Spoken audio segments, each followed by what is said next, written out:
3 যুগ পর রাকসু নির্বাচনের তফসিল। 15 সেপ্টেম্বর ভোট। 3 যুগ পর রাজশাহী বিশ্ববিদ্যালয়ে কেন্দ্রীয় ছাত্র সংসদ রাকসুর নির্বাচনের তফসিল ঘোষণা করা হয়েছে। ভোট হবে আগামী 15 সেপ্টেম্বর। আজ সোমবার 28 জুলাই বিকেলে সিনেট ভবনে তফসিল ঘোষণা নিয়ে সভা অনুষ্ঠিত হয়। এতে অংশ নেন সব হলের প্রভোস্ট, রিটার্নিং ও চিফ রিটার্নিং অফিসার সহ শিক্ষার্থীরা। পরে নির্বাচনের তফসিল ঘোষণা করেন রাকসু নির্বাচন কমিশনার অধ্যাপক ডক্টর মোহাম্মদ এনামুল হক। আগামী 31 জুলাই নির্বাচনের আচরণবিধি প্রকাশ করা হবে। খসড়া ভোটের তালিকা প্রকাশ করা হবে 6 আগস্ট, আর চূড়ান্ত ভোটার তালিকা দেওয়া হবে 14 আগস্ট। 17 আগস্ট থেকে 19 আগস্ট পর্যন্ত মনোনয়নপত্র বিতরণ চলবে। এরপর দাখিল ও যাচাই বাছাই শেষে চূড়ান্ত প্রার্থী তালিকা প্রকাশ করা হবে 4 সেপ্টেম্বর। 15 সেপ্টেম্বর বিশ্ববিদ্যালয়ের প্রত্যেক হলে সকাল 9টা থেকে বিকেল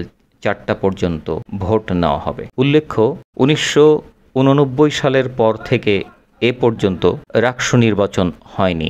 শেষ নির্বাচনে রাজশাহী বিশ্ববিদ্যালয়ের কেন্দ্রীয় ছাত্র সংসদের ভিপি ছিলেন বর্তমান বাংলাদেশ জাতীয়তাবাদী দল বিএনপির সিনিয়র যুগ্ম মহাসচিব রুহুল কবির রিজভী।